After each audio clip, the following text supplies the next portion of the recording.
Tapi ini nampaknya memang betul-betul kehendak Allah Subhanahu wa ta'ala. Tidak ada jalan lain, terima saja, ente bukan cucu Nabi.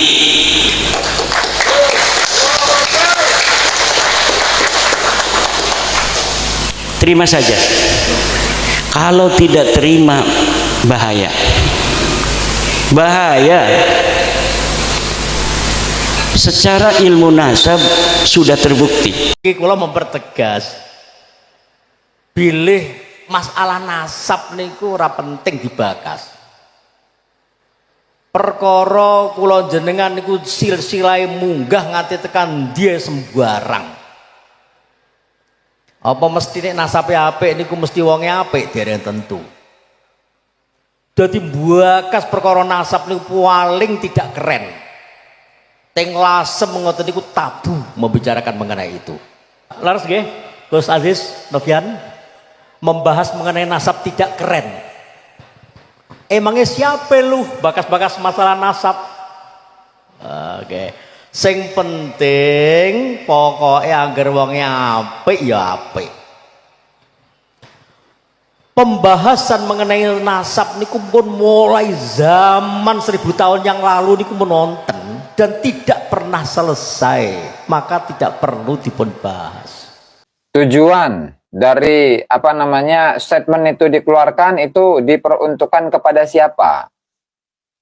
Satu, kalau memang diperuntukkan untuk para Habib Ba'lawi yang beberapa tahun yang lalu, ya satu dasawarsa lah, yang lalu yang selalu mengunggulkan, mengglorifikasi, membesar-besarkan para leluhur-leluhurnya, menyebutkan garomah-garomahnya, kemudian menunjukkan bagaimana kemuliaan dan keagungan nasab itu, tokoh-tokoh mereka, wali-wali mereka, bahkan Torikoh mereka begitu ya. Kalau memang ya mukhotobnya atau objek pembicaraannya itu adalah para habaib dan juga kibin yang selalu mengglorifikasi nasab, memonopoli nasab, juga mengunggul-unggulkan nasab. Nah, tentu ini cocok, sangat cocok. Kenapa? Ya karena masyarakat sekarang cerdas. Masyarakat sekarang itu sudah bisa memfilter mana itu dongeng dan mana itu karomah. Jajarkan kitab-kitabnya. Dan juga masyarakat itu khususnya orang-orang Nusantara ya, bangsa Indonesia, itu tidak, ya sangat jarang lah kita temui ada seseorang yang, kakek saya itu begini, kakek saya itu begitu, memiliki karomah begini dan begitu. Kakek saya adalah seorang wali, maka kalau kakek saya adalah wali, maka kalian itu harus memuliakan saya. Saya rasa nggak ada seperti itu, apalagi dari kalangan kiai-kiai begitu ya. Bahkan kalau melihat bagaimana perilaku yang dicontohkan oleh para kiai-kiai kita, misalkan seorang kiai itu memiliki leluhur dan leluhurnya itu adalah para wali-walinya Allah Subhanahu wa Ta'ala, itu biasanya yang menceritakan bukan cucunya, tapi yang menceritakan itu adalah orang lain atau kiai yang lain yang mengetahui sosok dari leluhur kiai tersebut. Nah, itu begitu. Nah, sehingga sangat jarang kita temukan seorang kiai itu selalu memuliakan atau mengagung-agungkan leluhurnya dan juga mempromosikan nasabnya itu kepada masyarakat dan menunjukkan bahwa nasab kami itu adalah nasab yang mulia dan kalian itu harus memuliakan kami. Begitu. Yang biasanya justru malu. Saya ini misalkan, atau seorang kiai mengatakan saya ini memiliki leluhur yang luar biasa, para wali-wali, para ulama, para aulia. Justru dia malu, udah, jangan nggak usah dibahas. Cina. Kenapa? Karena perilaku saya dengan leluhur-leluhur saya itu belum mampu untuk mengaplikasikannya dalam kehidupan saya sehari-hari. Begitu. Itu kalau hitopnya kepada Habib atau Kibin, ya. Kang Deddy Mulyadi, Waalaikumsalam, Sampurasun, Rampes. Tapi kalaulah hitopnya itu kepada ya hadrama bulanan 5.000 ya 600.000 ya segitulah Mbah. Kalau di sekarang ya asramanya itu ya ada asrama di kampusnya Mbah. Asrama di kampusnya Mbah kalau di Hadramut. Di Tarim waktu saya kuliah. Kalau sekarang mungkin naik kurang begitu. Itu pertama. Sehingga ketika memang khitabnya itu adalah kepada para habaib, siap Kak Haji, saya Diar. Kalau khitabnya itu adalah kepada para habaib dan juga kepada para kibin, itu cocok. Nah, dan dengan statement ini berarti menunjukkan bagaimana apa yang dilakukan oleh Kiai Haji Imaduddin itu ya satu arah gitu. Ya, satu arah. Satu. Kemudian yang kedua, ketika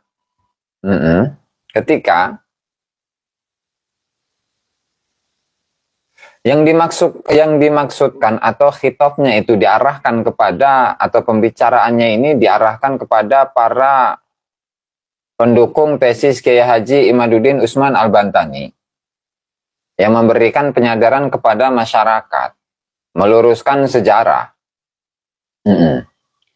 Kemudian menjunjung tinggi para leluhur, memuliakan para leluhur Nusantara. Kemudian pembicaraan beliau ini atau statement beliau diarahkan kepada para pendukung Kiai Haji Imaduddin Usman Al-Bantani. Salam Bipun. Ini nggak cocok. Saya tidak setuju. Kalau yang pertama tadi setuju. Kalau arahnya itu adalah kepada Habib. Kalau yang kedua, arahnya adalah kepada para pendukung Kiai Haji Imad untuk jangan membahas nasab. Nah ini nggak setuju saya. Kenapa? Sampai kapan? Sampai kapan? Mulai kapan? Sampai kapan? Bangsa Indonesia ini akan terjajah secara spiritual, secara intelektual, ketika masyarakat ini selalu didoktrin dengan doktrin-doktrin yang menyesatkan. Ya. Seperti apa? Tadi menyitir ayat, menyitir hadis, yang seringkali kita ulang-ulang ya. Innama yuridullahu liyudhiba ankum rijsa ahlal baiti wa yutahhirakum tadhira. Di mana ahlul bait ini adalah Habib. Kita terjemahkan dulu. Innama yuridullahu liyudhiba ankum rijsa. Sesungguhnya Allah Ta'ala itu memiliki keinginan untuk menyucikan kalian semua, wahai ahlul bait, dari kekotoran. Salam juga. Bib lurus. Wa yutahhirakum tadhira, dan mensucikan kalian wahai ahlul bait dengan sesuci-sucinya. Nah, jadi ahlul bait itu suci. Dan ahlul bait itu adalah Habib. Nah ini namanya apa? Penyelewengan makna ayat Al-Quran. Nggak bahaya tah? Mending. Ya, kalau dia itu terbukti sebagai dzurriyyah Nabi. Masih ada pantas-pantasnya, begitulah. Ini mah DNA Nabi kemana? DNA mereka kemana? Nggak punya catatan, bahkan 500 tahun setelah tokoh yang mereka klaim sebagai leluhur mereka itu meninggal. 500 tahun, 550 tahun kemudian baru dibikin tulisan. dibesarkan, disusun sejarahnya secara lengkap satu persatu. Mulai dari Ahmad Al-Muhajir Ilallah, mulai dari Ubaidillah, mulai dari Alwi, dilanjutkan dengan Muhammad. Habib kalau menyucikannya pakai debu 7 kali. Oke bro, oke mbak. Debu 7 kali. Aduh, alabatan iya najis mughaladzah mbak.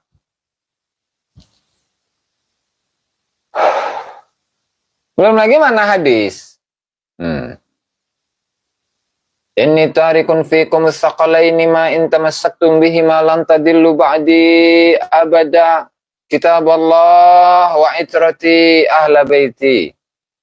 Yang dalam hadis seperti itu kan. Dan banyaklah garomah-garomah, khurafah-khurafah yang dapat dijumpai di dalam kitab-kitabnya Habib.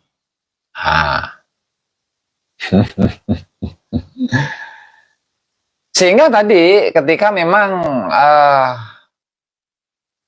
tradisi ya yang berlaku di sana seperti yang saya simak dari apa yang disampaikan oleh Kiai Haji Ubaidillah Tamamunji, bahwa tradisi di Lasem itu atau di Kabupaten Rembang lah secara umum itu memang ya tidak mengunggul-unggulkan Habib begitu. Ya, pahamkan saya, siap. Kang Hani. Karena Habib itu ya atau karena yang memiliki peranan khusus dalam dakwah, dalam penyadaran masyarakat, mendidik masyarakat. Nah, itu adalah para kiai. Jadi untuk ceramah-ceramah Habib di sana itu nggak begitu laku, begitulah. Sudah terlanjur ya. Ya sehingga tadi kesimpulannya bahwasanya ketika memang statement yang disampaikan oleh Gus Zaim, Gus Zaim, ketika memang pembicaraannya itu atau statementnya itu ditujukan kepada siapa, kalau memang ditujukan kepada Habib dan Kibin cocok dan kita setuju, saya setuju. Tapi ketika diarahkan kepada pendukung Kiai Haji Imaduddin Usman atau saya juga misalnya, jazakumullah khair Beb pemperingat. Nah, itu saya menolak, saya lawan itu. Nah, statementnya begitu ya. Kalau arahnya itu adalah kepada para pendukung tesis Kiai Haji Imaduddin Usman Al-Bantani yang memang niatnya itu adalah untuk menyadarkan masyarakat, mengembalikan atau meluruskan sejarah-sejarah Nusantara, kemudian melawan doktrin-doktrin sesat, melawan klaim kemuliaan, ketinggian, glorifikasi leluhur dari para habaib. Nah ini kita lawan itu statement begitu, ya kita bantah begitulah. Oke. Coba kita simak bersama-sama statement yang disampaikan oleh Gus Zaim. Kami pemuda NU melihat orang tidak beragama tidak merasa dosa membuat ghibah dan fitnah. Siapa ini maksudnya? Ya, saya cuma bentar doang ini. Ya bahasa Jawa tapi ini mah. Iya. Jadi gambarannya kan kalau kita ini menghadapi Kibin, ya, maka harus sabar. Harus sabar. Dan itu digambarkan di dalam film Walid, film bid'ah, Walid. Bagaimana seorang Kibin itu meskipun sudah diberi fakta, sudah diberi data, itu masih sulit untuk menerima kebenaran. Faktanya memang seperti itu. Ya, Rizik nggak boleh kasar-kasar gitu, Beb. Usman Antek Belanda ya. Nah, Assalamualaikum ya Walid. Allah. Coba kita simak bersama-sama statement yang disampaikan oleh Gus Zaim. Gus Zaim Maksum. Jadi saya lupa itu sampai. Jadi kalau apa sanad keilmuan yang saya miliki itu. Jadi dulu saya mesantren di pondok pesantren Mambaul A'la Jagalan, Purwodadi Grobogan. Yang saat itu diasuh oleh almarhum Kiai Haji Mbah Kiai Haji Hamzah Matni. Di mana guru beliau banyak, lumayan banyak. Dan diantaranya itu adalah Mbah Maksum. Dan saya itu mengetahui sanadnya, sanad keilmuannya Mbah Yai Hamzah Matni itu ya tidak secara tulisan begitu enggak. Nah, tapi saat ngaji itu kadang menceritakan, oh dulu ketika saya ini ngaji ke Mbah Maksum itu begini. Nah, sehingga dari situlah saya teringat, oh ternyata sanad keilmuannya Mbah Hamzah Matni itu adalah kepada Mbah Maksum Lasem, begitu ya. Sehingga ya sanad keilmuannya ya ke Mbah Maksum. Mbah Maksum dari siapa? Mbah Maksum itu dari Mbah Yai Khalil, Mbah Khalil, Syekhuna Khalil Bangkalan. Mbah Khalil Bangkalan itu dari siapa? Dari Syekh Muhammad Nawawi Al-Bantani, Banten lagi ini. Nah, jangan di Banten.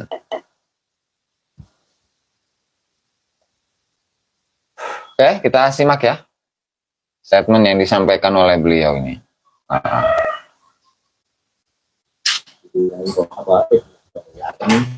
Pun Kiai Bahauddin Salim niki menawa luguan iki asline nggih. Niki kula tapi di Bahauddin beliau para kiai para la haula wala quwata illa billah amma ba'du. Sedaya para kiai, para ibu nyai, para habaib ingkang kula mulyakaken. Semua para kiai, para bunyai, para habaib yang saya muliakan, karena ini menggunakan redaksi bahasa Jawa ya, saya terjemahkan. Oke, lanjut. Khususipun Kiai Bahauddin Nur Salim. Khususnya Kiai menawa luguan iki asline gene kula tapi tinggal niki sampai tindeh. Jadi tempat duduknya itu aslinya punya saya, cuman ditempati oleh Gus Baha. Ya, serap apa-apa. Ya, nggak apa-apa lah. Romo Kiai Muhammad Mastuki bin Hakim, Romo Kiai Imam Sofwan, Ya. Pak Bupati, Pak Kapolres, Pak dan tim mewakili, dan Kiai Haji Bupati. Lan sedaya para kiai, kalau sakit was-was tunggal-tunggal. Dan semua kiai yang tidak dapat saya sebutkan satu per satu. Wonten Lek Zaki, Lek Novel Aziz, Lek Arif Ramadan. Alhamdulillah wonten ing sonten menika Di sore hari ini alhamdulillah modele dirubah, sambutan saking Nadir diteleh guri. jadi schedule-nya itu dirubah, jadi sambutan para nadir atau pengurus makam ya itu ditaruh di belakang. Terus Minangka sesule. Soale napa? kenapa? Soale tiwas engko dikai sambutan ning ngarep, Percuma nanti ketika sambutannya itu ditaruh di depan, jeblane sing di sobyo-sobyo ora rawuh. tapi ternyata yang ditunggu-tunggu malah nggak hadir. Yang terlalu lama. Soale nekano Gus Baha iku ora gampang. Karena mendatangkan Gus Baha itu nggak mudah. Ternyata rawuh. Mila dipun saratin wingking supaya iso memberikan penghormatan yang maksimal di Gus Baha. Jadi sengaja ditaruh di belakang untuk bisa memuliakan Gus Baha secara maksimal. Para rawuh yang muliakan sampun cekap kathah kalau wau minangka nadir kita matur nuwun sanget atas kawuhan panjenengan sedaya. Saged nderekaken hauripun Mbah Sambu. Jadi terima kasih untuk semuanya karena sudah hadir. di hallnya Mbah Sambu. Bismillahirrahmanirrahim. Kalau Aincang sampun dipun bahas kalian oleh Novian Aziz tentang Mbah Srimpet. Saat ini kalau tak Ini nambahin Mbah Srimpet. Ini saya kurang tahu ini, kita skip aja lah ya. Nah, kelamaan. Terus loro ya mantune wong loro, mantune Mbah Srimpet ya mantune bareng cek ora, sementing loro. Kapan? Pilih masalah nasab niku ora Nah, penting. ini. Niki kula mempertegas. ini saya ingin menegaskan. Pilih masalah nasab niku ora penting dibahas. Bahwa masalah nasab itu tidak penting dibahas. Masalah nasab. Perkara kula jenengan niku silsilahe munggah nganti tekan dia sembarang. Perkara saya dan Anda semuanya ini ke atasnya ke siapa saja itu ya nggak tahu. Apa mestine nasabe apik niku mesti wonge apik dereng tentu. Apakah ketika seorang itu memiliki nasab yang baik, maka kemudian orangnya itu akan menjadi baik? Jadi buakas perkara nasab niku paling tidak keren. Jadi membahas nasab itu paling tidak keren. Teng lasem ngoten niku tabu membicarakan mengenai itu. Di Lasem itu tabu membicarakan mengenai hal itu. Laras nggih? Betul ya? Laras nggih? Betul ya? Aziz, Novian membahas mengenai nasab tidak keren. Tidak keren. Emangnya siapa lu bakas-bakas masalah nasab? Oke. Sing penting pokoknya agar wongnya apik ya apik. Yang penting ketika orangnya itu baik ya baik. Cuman begini, Gus. Oke lah, ketika seseorang itu menasabkan dirinya kepada selain Rasulullah Shallallahu Alaihi Wasallam, mau menyambungkannya ke siapa misalkan? Ke Brawijaya, kayak ke Raden siapa? Wijaya, atau ke Ratu siapa? Sima, atau ke siapa namanya? Yang tokoh-tokoh itulah, tokoh-tokoh Nusantara, yang di masa Hindu Buddha, itu silahkan. Mau ke Nyi Roro Kidul, ya, silahkan. Tapi kalau menasabkan dirinya kepada Rasulullah Shallallahu Alaihi Wasallam itu lain hal, itu berbeda. Kenapa? Ketika seorang itu menasabkan dirinya kepada Rasulullah, nah itu penuh dengan tanda tanya ini, penuh dengan tanda tanya. Setelah dia itu tahu misalkan bahwa nasabnya itu bersambung kepada Rasulullah Shallallahu Alaihi Wasallam, lalu apa yang akan dia lakukan? Apakah kemudian dia itu memproklamkan dirinya di hadapan masyarakat? Masyarakat ketahuilah bahwasannya saya ini adalah dzurriyyah Nabi Muhammad Shallallahu Alaihi Wasallam. Apa begitu? Atau kemudian ketika dia memiliki nasab kepada Rasulullah, lalu dia meminta sana sini. Apa yang saya minta harus kalian penuhi. Kemudian ketika pembahasan mengenai agama kemarin, ada seorang kibin yang ketika izin kepada Habibnya ingin melakukan sholat, terus Habibnya bilang, Bin, kamu nggak usah sholat, nggak usah. Mending ngopi, mending rokok bareng sama saya. Dan itu sama pahalanya dengan sholat. Kamu tujuannya sholat apa? Masuk surga kan? Ya sama. Kalau kamu sholat tujuannya adalah masuk surga, dan kamu ngopi, ngerokok dengan saya dan nggak sholat, itu sama-sama masuk surga. Tuh ngapain sholat kalau kayak gitu? Nah kan ada seperti itu. Makanya kenapa Imam Ibnu Hajar Al-Haytami mengatakan bagi likulli ahadin an yakuna lahu ghiratun fi hadan nasabi syarif wa dhabtihi hatta la yantasiba ilaihi sallallahu alaihi wasallam ahadun illa bihaq. Seyogyanya, sepantasnya, seharusnya bagi setiap orang itu memiliki rasa cemburu. kepada nasab Rasulullah Shallallahu Alaihi Wasallam, bukan nasab Rasulullah yang ke atas, nasab Rasulullah yang ke bawah. Artinya mengaku zuriyah Nabi Muhammad Shallallahu Alaihi Wasallam, harus cemburu, harus curiga nih. Kenapa ini orang ini mengaku-ngaku sebagai zuriyah Nabi Muhammad Shallallahu Alaihi Wasallam? Jangan-jangan dia itu ingin mempolitisasi agama, lantaran dia mengaku sebagai zuriyah Nabi. Kemudian ketika dalam urusan agama dia ingin mengacak-acak agama, ingin merusak agama, ingin mendoktrin kepada masyarakat agar percaya kepada dirinya, agar mempercayai apa saja yang dia ucapkan, meskipun yang dia ucapkan itu tidak berdasarkan atas ilmu, tidak berdasarkan atas ayat, hadis, dalil. Kan bisa saja. Dan juga yang kedua, wadabtuhu hatta la yantasiba ilaihi sallallahu alaihi wasallam ahadun illa bihaq, dan juga harus diverifikasi, dibuktikan. Mana apakah mampu untuk membuktikannya atau tidak. Kalaulah tidak mampu untuk membuktikannya, udah mending cicing, mending diam, gak usah komentar, gak usah ngomong ke hadapan masyarakat, gak usah ngomong-ngomong agama, gak usah khawatir akan adanya polemik nasab ini akan mengganggu pasarannya, mengganggu pemasukannya. Begitu. Sampai apa? Hatta la yantasiba ilaihi sallallahu alaihi wasallam ahadun illa bihaq, sampai tidaklah seorang pun itu menasabkan dirinya kepada Rasulullah sallallahu alaihi wasallam kecuali atas dasar kebenaran. Mempertahankan tradisi leluhurnya. Itu nanti pada ujungnya akan menjadi agama leluhur itu. Ya. Ini saya mohon ini kepada para sahabat-sahabat dan teman-teman untuk tidak membuli ya. Karena statement yang beliau sampaikan itu multi tafsir. Multi tafsir.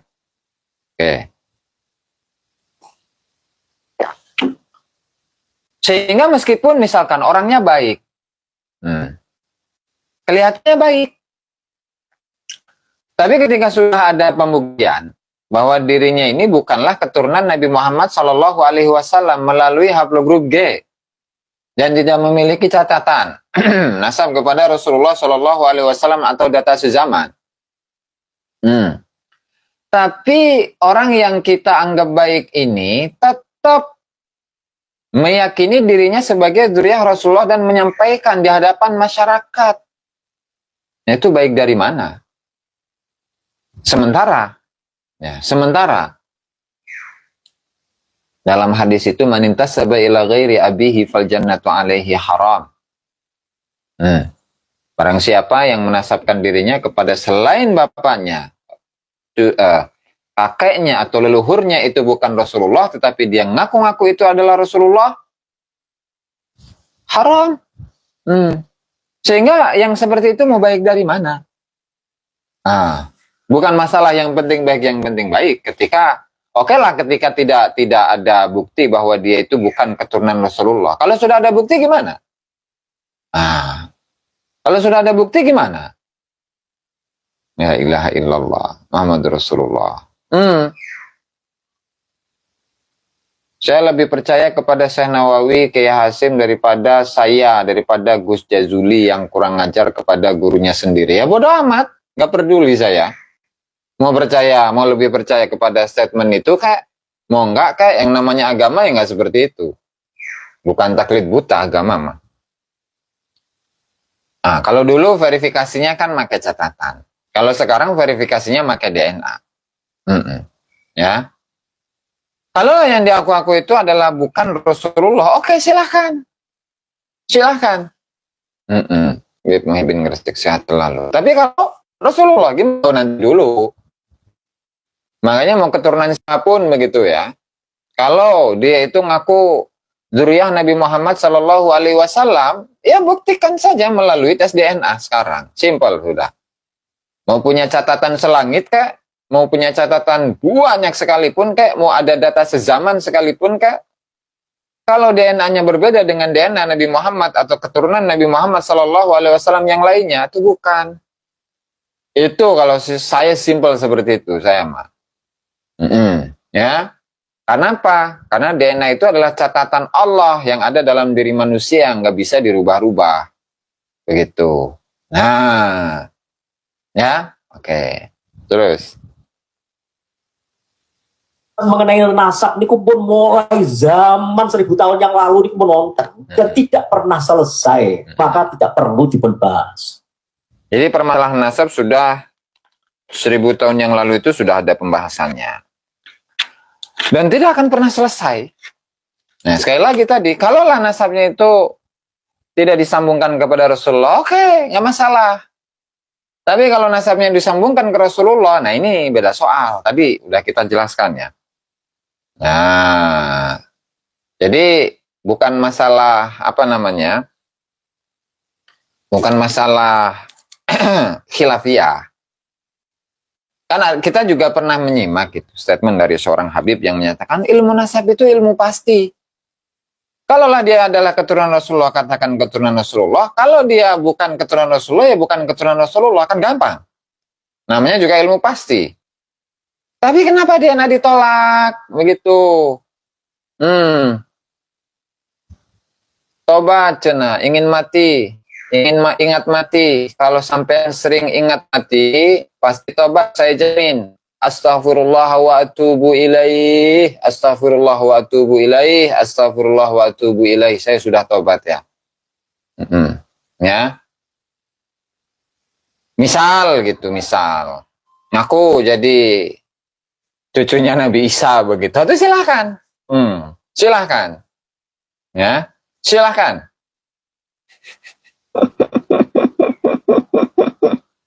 La ilaha illallah Muhammad Rasulullah. Ya. Gus-gus makin banyak doboli. Wah ya. Kan saya disuruh tobat, ya sudah saya tobat begitu kan. Astagfirullah wa atubu ilaih. Saya meminta ampunan kepada Allah dan saya tobat kepadanya. Tobat sudah kan? Terus ingat mati. Oh ya. Manusia itu pasti mati. Ujungnya nih kalau tinggal ini namun dipun bahas. Ujung-ujungnya nih kalau tinggal ini namun kepingin menunjukkan jati dirinya bahwa saya ini adalah ini.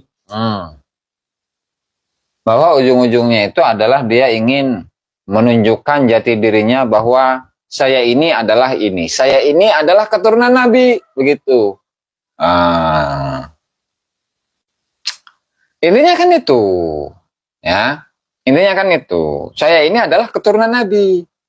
Sehingga kalau saya ini adalah keturunan Nabi, kalau saya jelas keturunan Nabi. Nabi Adam alaihi salatu wassalam. Nah, itu sudah tidak bisa patahkan itu. Kalau saya pasti keturunan Nabi Adam. Ya, Beb, Ampera. Nah. Salam.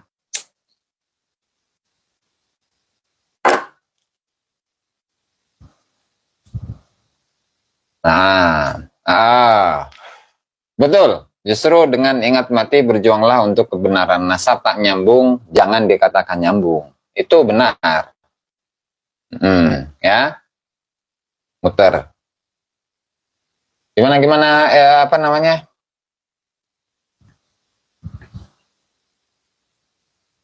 Tuh, muter segala ya.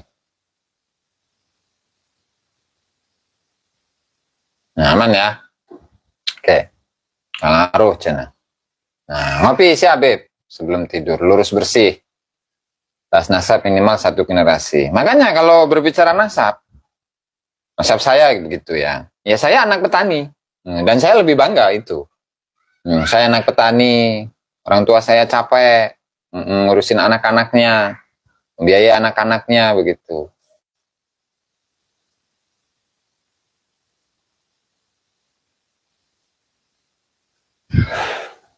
Nah, oyong pisan pendak sareng saya cina. Siap ditunggu Kang Budi Mulyadi ya. Itu alamat saya itu di Ponpes Teken Al Mubarok Cinangka. Ada di Maps itu gampang nyarinya, Bang. Oke, lanjut. Tak penting. Bahwa saya ini adalah ini. Jadi ora penting, Hmm, ora penting. nggak penting. Lha Imam Bukhari itu sapa? Ah. Imam Bukhari itu ora Imam Bukhari itu siapa? Imam Bukhari itu kan putrane kiai kampung putrane kiai kota sing rada terkenal, putrane kiai maneh, putrane wong kafir berdisbah. Muhammad bin Ismail bin Mughirah. Muhammad bin Ismail bin Mughirah bin Bardisbah. Buyutnya berarti. Buyutnya Bardisbah namanya. Ya. Terus Berdisbah dia anak Mughirah niku akhirnya masuk Islam, dia anak Ibrahim dia anak Ismail dia anak Muhammad atau Abu Abdillah Muhammad bin Ismail bin Ibrahim bin Mughirah bin Bardisbah. Oh kafir. orang kafir. Nah, kakeknya aja, buyutnya saja itu orang kafir. Sebegitu Imam Bukhari yang mendunia ya. Siapa yang tidak kenal dengan Imam Bukhari? Nah, Jadi betul perlu dibahas mengenai menika. Niku mawon ingkang saged kula aturaken wonten kesempatan menika. Pokoknya intine niku nazir takmir suweneng dengan rawuh kabeh. Gus Fuad nafkahin keempat istrinya dan anak-anaknya, mohon diajak live biar nambah pemasukan. Kau bilang ke saya, bilang aja lah Gus Fuad. Oh, suka ngurusin urusan orang mah kayak gitulah.